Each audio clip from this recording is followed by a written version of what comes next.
مکہ مکرمہ میں ایک بڑھیا رہتی تھی جو نبی کریم سے بہت نفرت کرتی تھی۔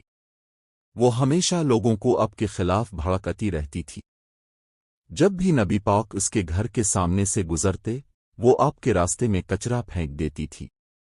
لیکن غور کریں، نبی پاک نے کبھی غصہ نہیں کیا، کبھی بدلہ نہیں لیا، بلکہ خاموشی سے گزر جاتے۔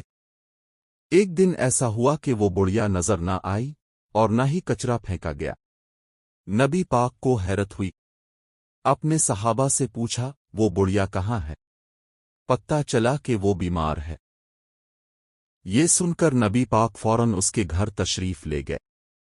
جب بڑھیا نے دروازہ کھولا تو حیران رہ گئی۔ جسے وہ روز تکلیف دیتی تھی وہی آج اس کی عیادت کے لیے آیا تھا۔ نبی پاک نے بڑی محبت اور نرمی سے اس کی خیریت پوچھی۔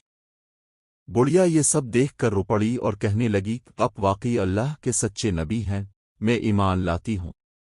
نبی پاک اخلاق کے سب سے بڑے نمونہ تھے۔ ہمیں برائی کے بدلے بھلائی کرنی چاہیے۔ اچھا اخلاق لوگوں کے دل بدل دیتا ہے۔